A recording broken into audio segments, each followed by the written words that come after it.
Audio check 1, 2. Mic check 2. We're done? Good? Cameraman. 1, 2. 1, 2. Check. Now that one be the important name is on.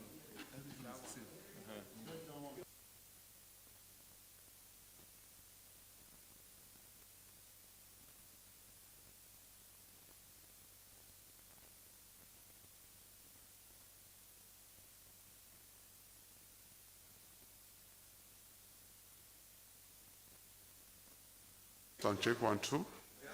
Sound check 1, 2. All right. 1, 2, 1, 2, 1, 2. Sound check 1, 2. Michelle, do you hear me? 3. Sound check 1, 2. You're hearing? Sound check 1, 2. 1, 2, 1, 2. Sound 2, 1, 2, 1, 2. Are you okay? Are you okay? Sound check 1, 2. Sound check 1, 2. As if a lights, huh? Are you okay? Sound check. 1, 2, 3, 4. 1, 2, 3, 4. Victor, do you need a white balance? Do you need a white balance?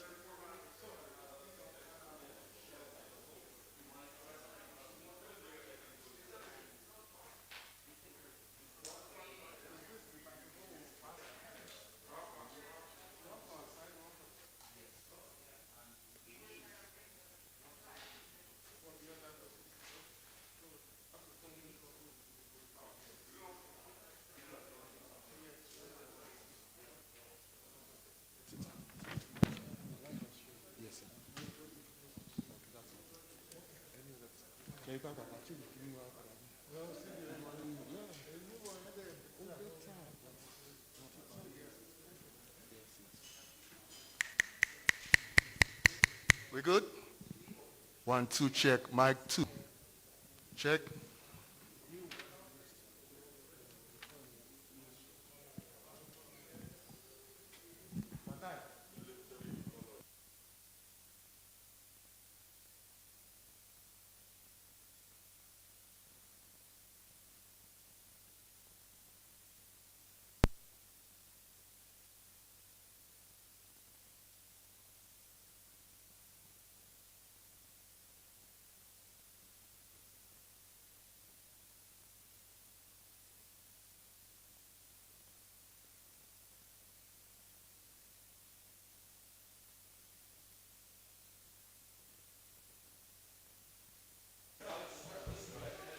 Check 1, 2. Mic 2. Sound check 1, 2. 1, 2, check 2. Sound. Check. Check 2. Sound. 1, 2. Sound check 1, 1, 2. 2, check. Sound check 1, 2. So, Shisha? Sound check 1, 2, 3.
Good evening,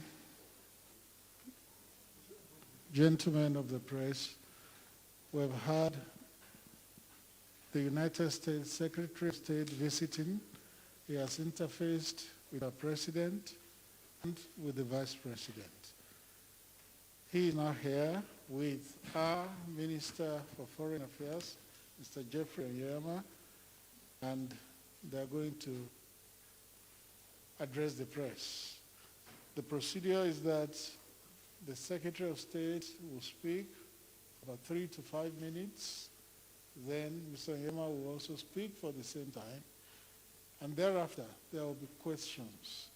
2 questions from the Nigerian end and 2 questions from the United States end. It's my pleasure to hand over to Mr. Antony Blinken to make his remarks. Thank you very, very much. Good evening, everyone. Foreign Minister, Geoffrey, it's wonderful to be with you. Wonderful to be back in Nigeria. I'm grateful for the opportunity to have spent time with President Buhari, with the Vice President as well. And as I was saying, it's a particular pleasure to visit in person. I actually was in Nigeria virtually as part of the first trip that we did, virtual trip that we did to Africa some months ago, but nothing replaces being here. And as we've been saying, if we're not quite yet face-to-face, at least we're mask-to-mask, and that's important. Nigeria touches us every day in America through the amazing power of its diaspora. Musicians, writers, artists, entrepreneurs, athletes enrich our lives, make them more interesting, more rewarding, and we're grateful for that as well. Our meetings today, the engagements that I'll have throughout my time here in Nigeria, reflect the depth of this partnership of now more than 6 decades, and the way that our collaboration is vital, and maybe more vital than ever, to tackling shared challenges and actually delivering results for our people, which is what our responsibility really is. Let me just touch on a few of the issues that we've been talking about today and where our cooperation is especially important. First, we're working together to beat back COVID-19 and to build back better as we address the devastating impact that it's had on all of us, on our communities, on our economies. The United States has delivered 7.6 million doses of safe, effective vaccines to Nigeria, and we expect to send another significant number of doses by the end of the year, donated with no strings attached. And we're providing significant aid to save lives right now, from the more than 150 testing labs that we've helped to set up nationwide, to helping tackle the food security crisis that was worsened by the pandemic. We have teamed up for a long time to confront epidemics and to improve public health. In that sense, this is not new. The United States and others worked with Nigeria toward eliminating wild polio virus, supporting vaccination campaigns, aiding surveillance to detect and isolate cases. That collaboration was key to the country being certified free of the virus in August of 2020. That's a huge achievement. American assistance is helping to bring treatment to more than 1.5 million people in Nigeria living with HIV/AIDS, and we're on track for epidemic control by 2023. Our support for primary health care helps provide vital services to more than 60 million Nigerians. These and other efforts have helped create a robust infrastructure for Nigeria's COVID-19 response, and broader efforts to strengthen public health security, which are essential to detect and prevent the next pandemic. Second, we're working with Nigeria to build back better from the pandemic by fostering inclusive, sustainable economic growth. That's the goal of the $2 billion development agreement that Geoffrey and I just signed, and which will make, I think, significant investments in improving access to quality education, public health, and other services and tools that Nigeria's rising generations are looking for and need to thrive here at home and in a global economy. And we're committed to working with the government as it pursues economic reforms. For example, to create a more stable regulatory environment to attract more foreign investment. Third, we're working together to address the global climate crisis. The Foreign Minister and I were both just at COP26, where President Buhari made significant new commitments to join the Global Methane Pledge and build on the progress that Nigeria has made in solar power. This is crucial as more and more Nigerians feel the impact of the crisis, something the President, I must say, talked about very eloquently when we were together a short while ago.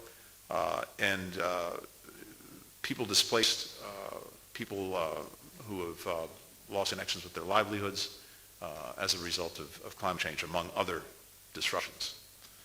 Our work together also demonstrates how tackling this crisis represents an opportunity, a once-in-a-generation's opportunity to create good-paying jobs and expand renewable energy.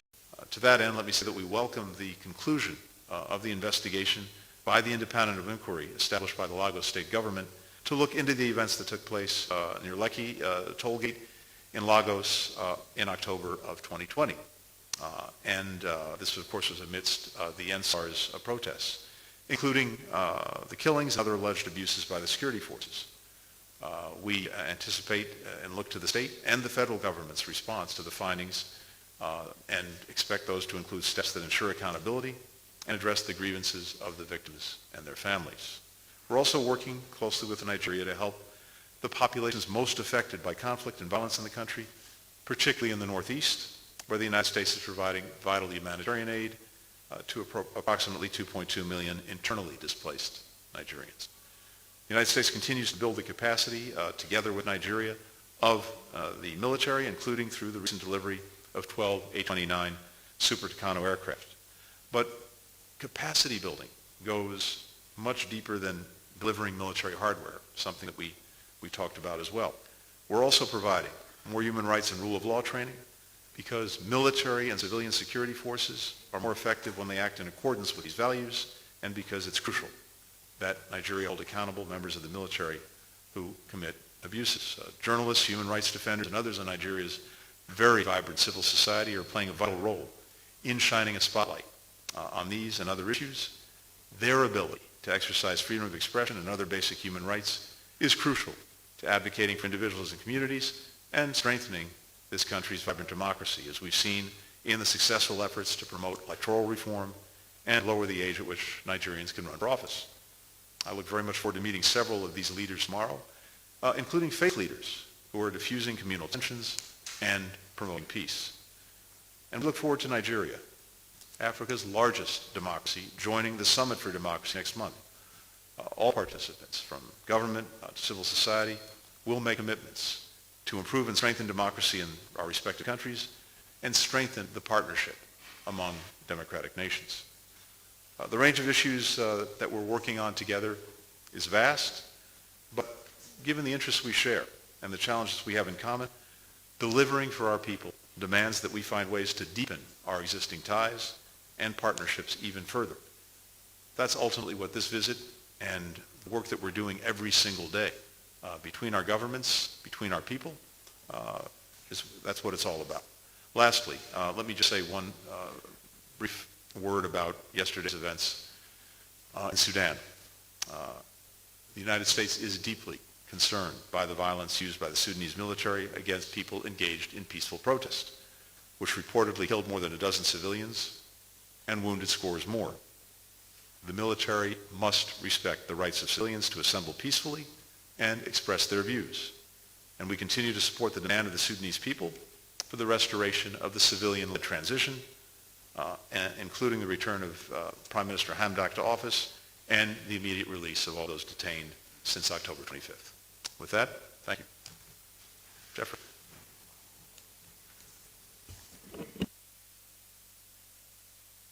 Secretary of State of the United States.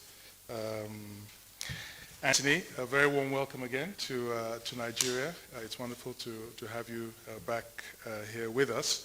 And this, I think, shows the importance you attach to the relations between our two countries. So, as was mentioned, the Secretary had excellent meetings with Mr. President and also with the Vice President, and we were able to sign, again, as he mentioned, an agreement that within the framework of the USAID, will engage and provide assistance in very important critical areas for the country, and we thank you very much indeed for this technical assistance and support. There are various areas that we cooperate with the United States in. I think first off, as again the Secretary has mentioned, to thank the United States for the assistance that was provided, especially with vaccines in the health sector to fight the COVID-19 pandemic. We appreciate this enormously. Of course, the real challenge, we're a country of 200 million people, and we aspire to about 70% vaccination level for our people. That's a huge number, and what we really need to be looking at, of course, is manufacturing vaccines ourselves here. And we're hoping to have some cooperation and support from the United States and other friendly countries in the transfer of technology that is required, and also in the licensing agreements, especially for the transfer of intellectual property rights, the permission and the license to produce. That might take some time, but we're hoping that we can count on the United States to help bring that about, as some of the pharmaceutical companies, American ones, producing very important vaccines. An area that's also of importance to us here in Nigeria is also the consular one. I mean, a lot of Nigerians are asking how we can ease the regime of visa applications to the United States embassies. And so, of course, we had a mechanism, the Dropbox mechanism, and now a lot of us, and because of COVID has, of course, exacerbated everything, have very long waiting times to even secure interviews for their visa applications. And so this is an area that we hope that we can really look at and try to find some solution to. The security aspect that you've also mentioned, that was discussed with Mr. President and also with Vice President, it's an area again that we have very important and very fruitful cooperation with the United States. Of course, the global terrorism is a global scourge, and we all need to work together to address it. And we appreciate enormously the weaponry that's been provided to Nigeria. And as you say correctly, it's not just the the hardware, but also the quote-unquote software of training the personnel to be able to take maximum advantage of this weaponry. But we do appreciate the cooperation in the security area, the sharing of intelligence, and we're very much on the same page with regards to the fight against terrorism. In the area of trade, of course, once upon a time the United States was our largest market for petroleum, for selling oil. And in a few years, we've seen the U.S. become totally self-sufficient. So our largest market has disappeared right there. But we would, of course, like to also access the U.S. markets for other products that we have. This government has as a priority the diversification of our economy. Of course, we've relied far too heavily on one commodity, petroleum, and the United States has a mechanism, the African Growth Opportunities Act, to facilitate market access for African countries, and we're not taking advantage of it as much as we should. And one of the areas of challenge for us is a priority area for us, which is agriculture, and we are hoping to export more agricultural products to the United States, and there are certain market access issues we have, some with regards to the quality of the agricultural products, phytosanitary aspects, and we would like to be able to work with you to be able to try and address that, and facilitate more easily for our agricultural sector access to the U.S. Market. And, the U.S. is also coming up to look at other areas of cooperation with developing countries. And our President Muhammadu Buhari, met, of course, in Glasgow during the COP26 with President Biden. And, President Biden is one of the presidents or leaders behind an initiative to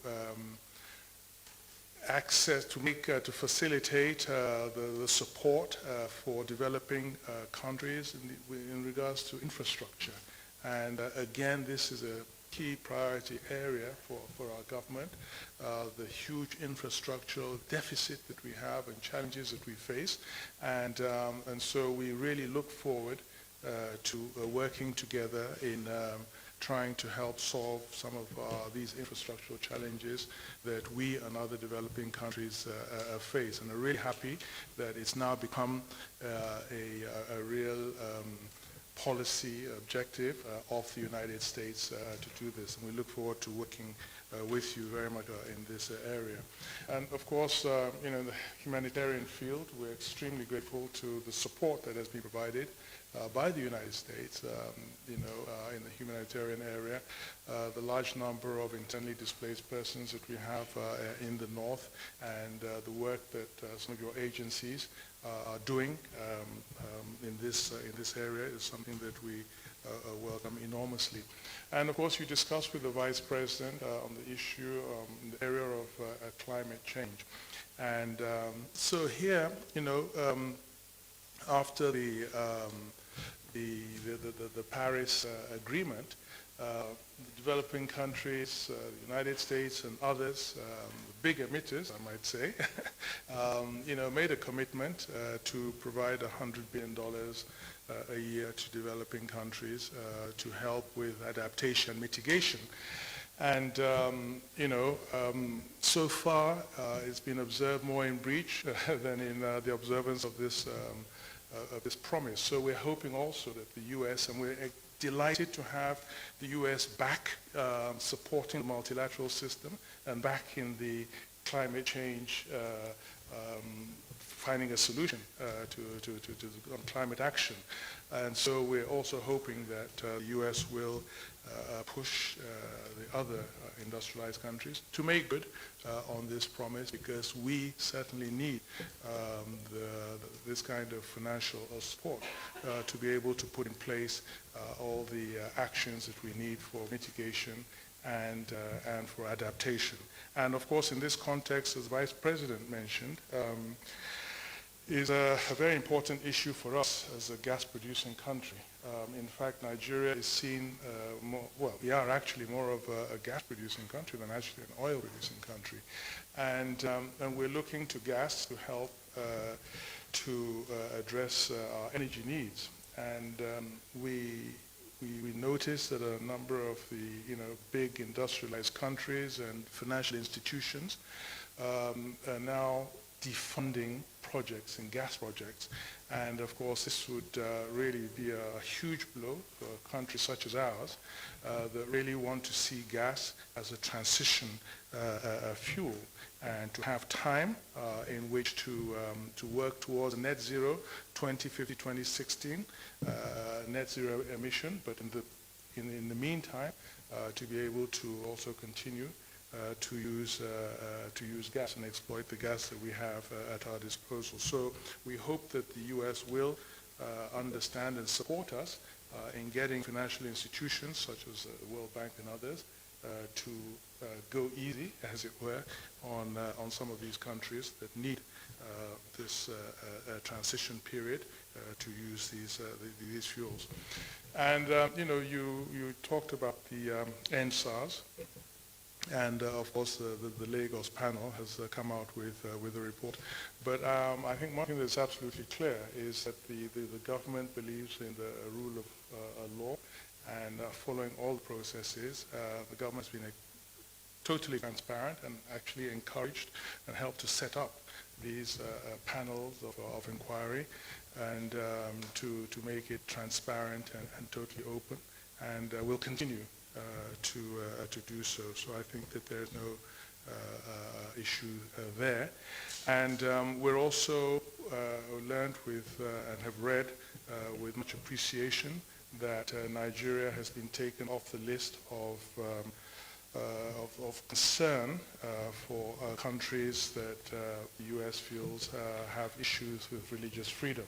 So we appreciate that you have recognized that Nigeria need not be a country of concern as far as religious freedom is concerned. So we welcome that decision by your government. And so once again, thank you very much indeed for coming to see us.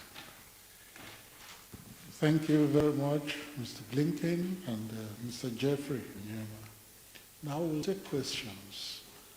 There will be two from the Nigerian end, while Ned Price, spokesman for the State Department, will also lead our American friends to ask two questions. So from the Nigerian end, Gloria Umezuke from Channels Television and Emmanuel Anule of AFP.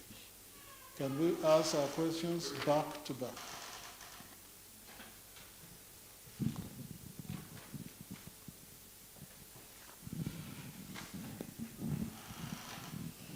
Good evening, Mr. Blinken.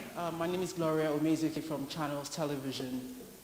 Recently, the U.S. made a not-too-tardy exit from Afghanistan, and we saw a huge number of weaponry left behind to the Taliban.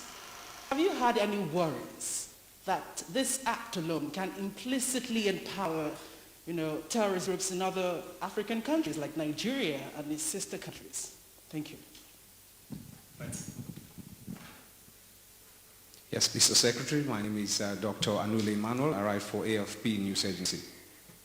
Mr. Secretary, what can the United States specifically do? I heard you mention issues about human rights. What specifically can the U.S. do to support the achievements of human rights in Nigeria?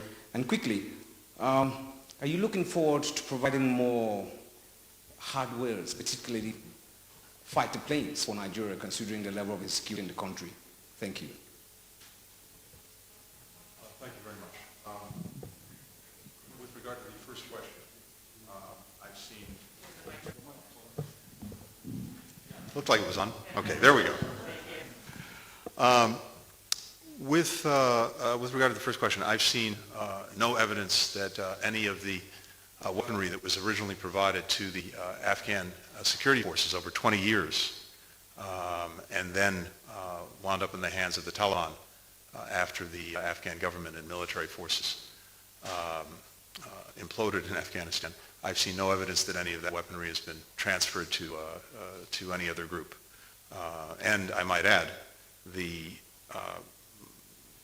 most significant terrorist group that is present and active in Afghanistan, ISIS-K, is for the Taliban a mortal enemy. And indeed, ISIS-K has been engaged in attacks against the Taliban, against Christians in Afghanistan, against other groups. And so, again, I've seen no evidence of that. Second, with regard to human rights, let me say a few things. First, as the Foreign Minister was saying, and as I just noted, we stand strongly for human rights at home and abroad. And that means, among other things, ensuring that governments are protecting the right of assembly, of free speech. And in that context, of course, in Nigeria, we had the NSARS protests, the actions taken by security forces, the alleged abuses, which have now been investigated by these panels that were established at a state level, and very important to provide that accountability, to provide that transparency, and, depending on the conclusions of the reports, to take action to, as necessary, reform the security forces, to hold accountable any of those responsible for human rights abuses, and to do that again in full transparency. And so we look to the states here as well as to the national government to do that when the reports are published. More broadly, in everything that we're doing together in partnership with Nigeria, human rights is of course a feature. And we're discussing as well, and you heard the foreign minister talk about this too, when it comes to security assistance that we're providing. We want to make sure, together with Nigeria, that the assistance we provide is used in a way that fully respects the human rights of every Nigerian. And as I think the foreign minister said very eloquently, along with providing hardware, we are also working together on the software to make sure that those using the military equipment that we provide are trained, are steeped in the laws of armed conflict, bring to bear the absolute necessity of doing everything possible to avoid, for example, civilian casualties when that hardware is used. So that also infuses all of the work that we're doing in partnership with Nigeria. Our questions will go to Ben Hall of Fox News and Courtney McBride of the Wall Street Journal. Thank you. Secretary, Foreign Minister, thank you very much. Secretary, I wanted to ask about the competition in Africa between the US and China. How would you characterize the US approach versus the Chinese approach? And how would you compete with these no-strings-attached loans that China seems to hand out around the continent? Would you advise Nigeria, who is heavily reliant on Chinese money, to perhaps be less reliant on that?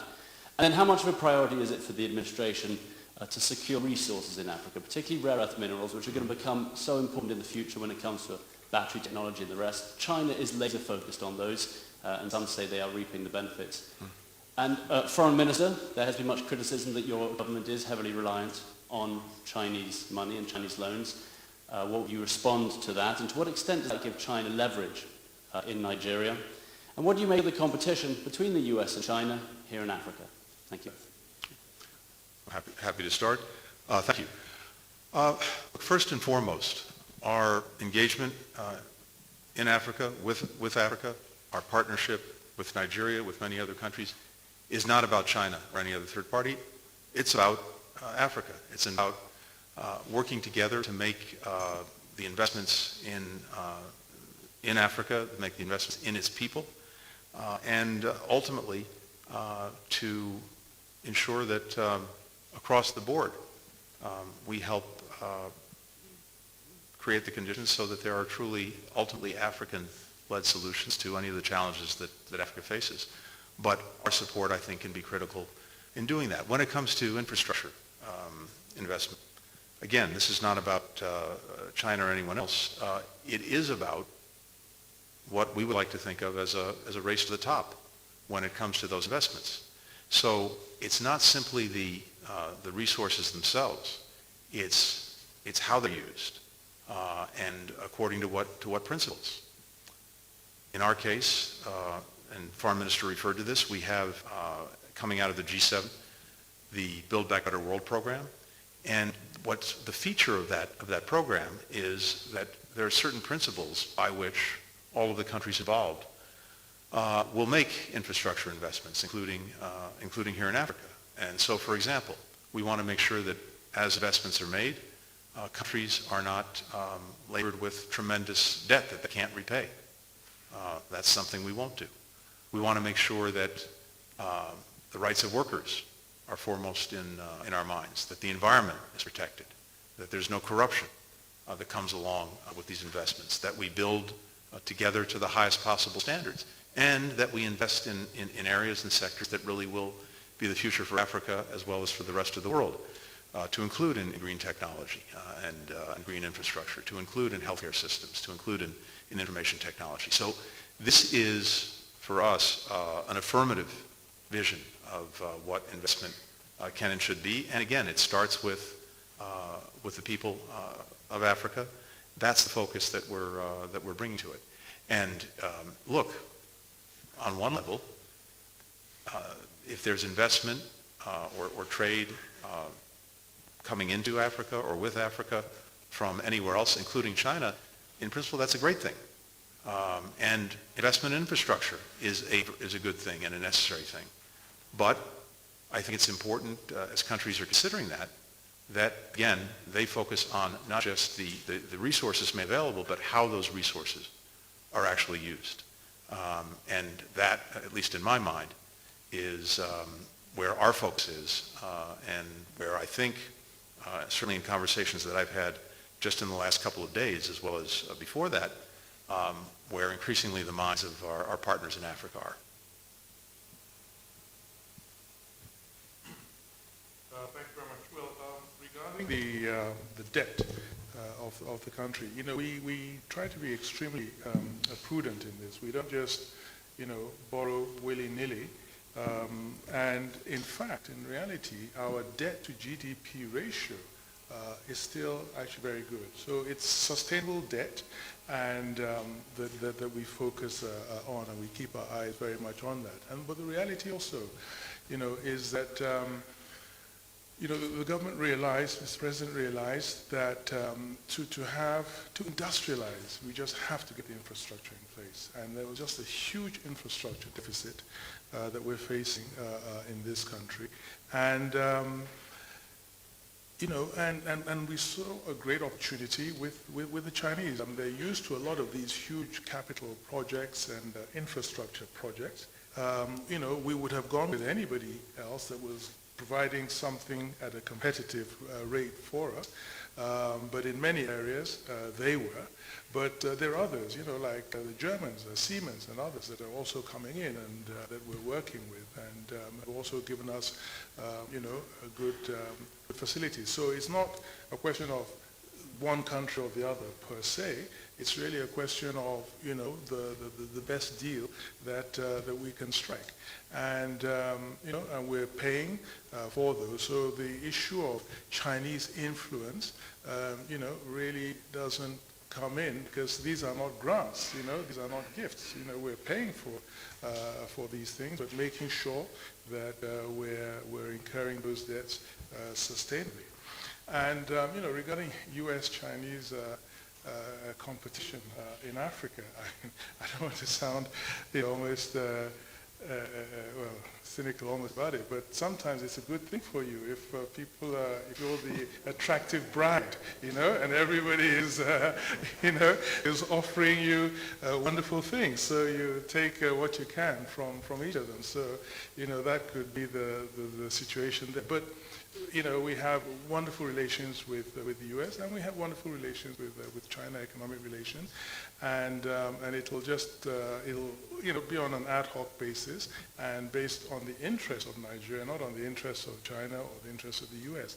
And as I said, Mr. President was at this very important meeting in Glasgow. It was convened by President Biden, Boris Johnson, and the President of the European Commission, and with presidents from various regions, and the President of the World Bank was there, looking at the new direction that Western industrialized countries, want to go to. They'd agreed on that in the G7 meeting, and we welcome that.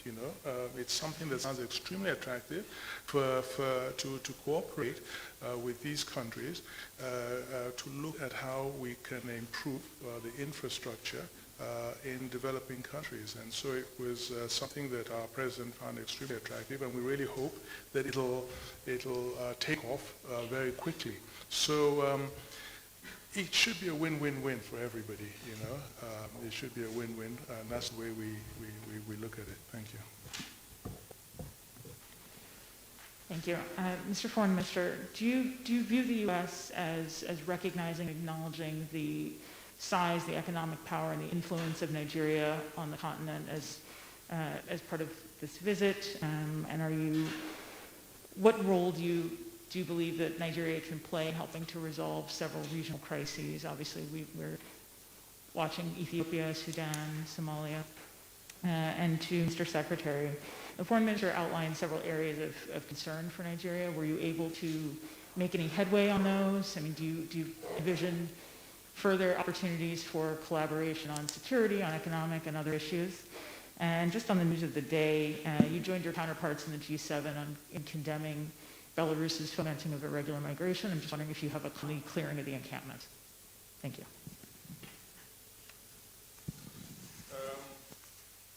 Yes, I mean, the cooperation between the U.S. And Nigeria, I think, is also based on a number of shared values.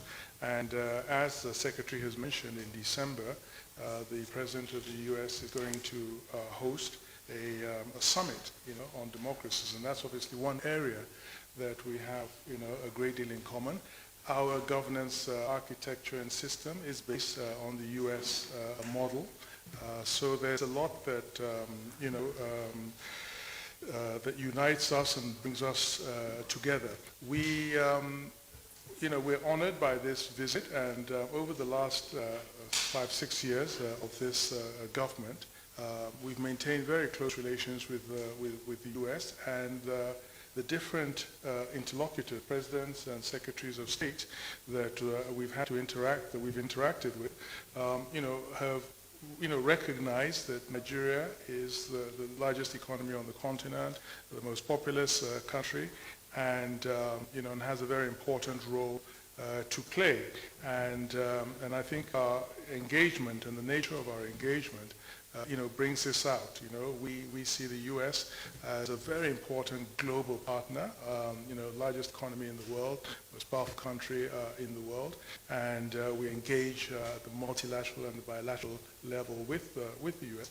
And we also can appreciate that they also see us as having a very important position and a very important role to play on the African continent. And so we also engage with the U.S. in playing a regional role also on the continent. And this brings me to your second question about the role of Nigeria, especially in the context of some of the developments, political and otherwise, on the continent.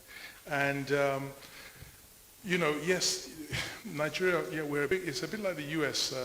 Globally. When you're a big country, big economy, big population, of course, a lot of the countries are going to expect a lot from you. And we do provide a lot to other African countries, a lot of support materially and in other ways. But at the same time, you have to always be careful not to become too overbearing. So we believe in the regional integration mechanisms that are in place. So in West Africa, we have ECOWAS, the Economic Community of West African States. Continentally, we have the African Union.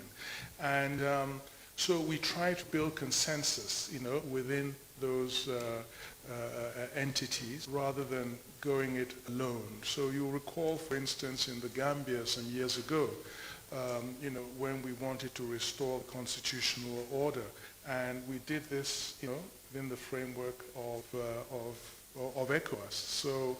So yes, we play a role. Much is expected of us. We support, elections in a lot of countries. There's some West African countries that we intervene with peacekeeping forces in a number of countries, and in helping to restore constitutional democratic order in others. We've had that history, in Sierra Leone and Liberia, you'll recall, and we have peacekeepers today in Somalia, and we are expected to play this role, and we take on that role. We appreciate that that's something that we have to do, and we believe, for instance, in African solidarity and peace and security on the continent. But at the same time, we want to believe in empowering these regional mechanisms like the African Union, and prefer to work within the consensus. So like some of the crises that you've talked about in Ethiopia and Mali, Guinea, and so forth, we prefer to try and work through these continental and sub-regional bodies. Thank you. And let me just for a second pick up where the Foreign Minister left off, because we strongly support Nigeria's engagement, leadership, and strong voice in both regional and, for that matter, leading international organizations. And if you look at the role that Nigeria is playing in ECOWAS, the African Union, the UN, this is something that to us is very welcome and also very important. It's also striking if you look at the senior leadership positions in many of the leading international institutions in the UN system and beyond, you will often find a very highly respected and experienced Nigerian leader, maybe a former president, a former vice president. And indeed, when it comes to the situation in Ethiopia, the former president, Osinbajo, is the envoy leading the efforts on behalf of the international community, mandated by the African Union to resolve the crisis there. So I just wanted to say this is something that to us is a very, very welcome development, and it makes sense. It befits the fact that this is an extraordinary country with not only by the size of its population and the expense of its landmass, but its human resources, which are extraordinary, and we really welcome seeing them used to the greatest extent possible in dealing with these common challenges that we face. In terms of some of the issues that the foreign minister brought up, yes, we're working on all of them. In fact, you know, these meetings of one day are usually followed by work going on every single day afterwards. Just to take one example, on visas, yes, we've had not just here, but around the world, we've obviously had a serious challenge brought on by COVID and the great difficulty and, in fact, almost impossibility at various points of processing visas. We've done a tremendous amount of work to build back our capacity to do that. We have backlogs of people who are looking for visas. We have new applicants coming forward. And here, as in other countries around the world, the State Department has put tremendous resources into being able to get back not only to where we were, but hopefully even in this case to build back better as well. So we're working on that, and we'll be talking about with our teams other questions or concerns that our partners have brought up. And I apologize because I didn't actually hear your question. I heard it was Belarus, but I didn't hear the end of the question. Well, look, let me say this: it is profoundly unconscionable that Lukashenko and Belarus have sought to weaponize migration. And the EU has made clear its views on that, including with new sanctions. We have in place authorities to, as necessary, add to the sanctions. This effort to, as I say, weaponize migration has to stop, and we are looking very hard at exactly what actions Belarus is taking. But first and foremost, it is doing a terrible injustice to these people that it is victimizing by making them pawns in the efforts that the Belarusian regime is engaged in to be disruptive. And that has to stop, and we will, along with our European partners, with whom we're in very close consultation on this. I was on the phone with the Polish foreign minister just a few days ago. We've been in regular contact with all of our EU partners. We will remain very focused on this, and we'll see exactly what this actually means and what the practical effect of the clearing of the camps is. Thank you. Thank you, Mr. Secretary. Thank you, Mr. Onyeama. That brings us to the end of this media interaction. Thank you very much. Well done, Antony. Excellent. Well done. Good to be with you.